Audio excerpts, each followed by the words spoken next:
Puss in Boots. Once upon a time an old miller gave his windmill to 2 of his 3 sons.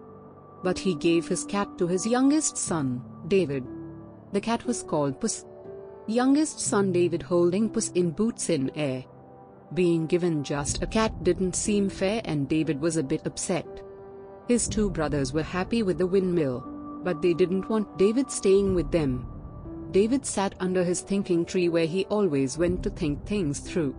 He thought to himself, Puss and I can live in that little house in the woods. David heard a voice behind him. Get me a pair of boots. David looked all around and all he saw was Puss. But he nearly jumped out of his skin when Puss said, Oh, and I'll need a bag as well as the boots. Puss in Boots waving at shocked boy David pointing behind tree.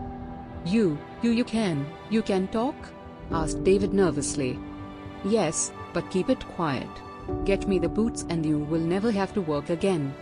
Why? Oh, just fancied a pair. Really? Answered Puss. Oh, and a bag. If I never have to work, think of all the good I can do for people, thought David. Right, off we go to the shoemaker, he exclaimed. Boots for the cat, said the shoemaker. I've never seen a Puss in Boots before. And a little bag, too, please, added David. The boots and the bag were ready the next morning. Puss pulled on the boots and posed in the mirror. Puss in Boots looking at new high-top boots and bag in mirror. As David and Puss walked back home they saw a tree with beautiful ripe apricots. David picked one and it tasted delicious. I've had an idea, said Puss, pick about 10 of those apricots please. I've only got claws, you see. Oh, of course, agreed David. Pop them in the bag, please, master, asked Puss, then I'm going to carry out the first part of my plan. Puss in Boots and David picking apricots in tree. Oh, just fancied a pair. Really? Answered Puss. Oh, and a bag. If I never have to work, think of all the good I can do for people, thought David. Right, off we go to the shoemaker, he exclaimed. Boots for the cat, said the shoemaker. I've never seen a Puss in Boots before. And a little bag, too, please, added David. The boots and the bag were ready the next morning. Puss pulled on the boots and posed in the mirror. Puss in Boots looking at new high-top boots and bag in mirror. As David and Puss walked back home they saw a tree with beautiful ripe apricots. David picked one and it tasted delicious. I've had an idea, said Puss, pick about 10 of those apricots please. I've only got claws, you see. Oh, of course, agreed David. Pop them in the bag, please, master, asked Puss, then I'm going to carry out the first part of my plan. After a little walk, Puss arrived at the king's palace and knocked at the door. The doorkeeper asked, Who is it? I've got something delicious for the king's dinner, said Puss. The doorkeeper said, He's in the garden, playing tennis with his daughter. Puss watched the king and his beautiful daughter, the Princess Lisetta, finish their tennis match. She had beaten him again and the king threw his racket down on the grass. Your Majesty, began Puss, I have something in my bag to cheer you up. King playing tennis amazed at apricots in Puss in Boots' bag. Oh, said the king. The king's eyes widened when he saw the apricots. These were sent to you by my master, Lord Marquis of Carobers. Go back and thank him for his scrumptious gift, said the king. The princess called the butler. Give this excellent talking cat a glass of our finest milk. Happy princess holding tennis racket Puss in Boots drinking glass of milk.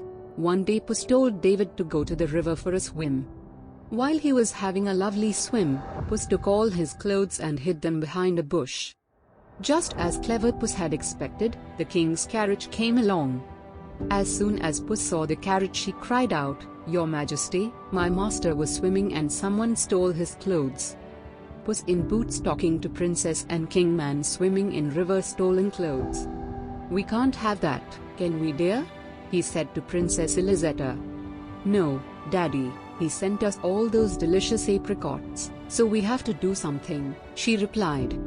The princess went back to the palace, picked out some fine clothes and told the butler to take them back to the river. The butler handed Puss the clothes. Puss told the butler to go back to the palace to tell the king and Princess Elizetta that her master, the Marquis of Carabas, would be honored to have their company for tea. David was now dressed in such magnificent clothes that he looked ill. "I don't think they'll like our little house in the woods, Puss," he said. "I have a plan, master," replied Puss. "Follow me." They came to a field where harvesters were working. "Harvesters, the king and Princess Elizetta are coming, and just say the fields belong to the Marquis of Carabas."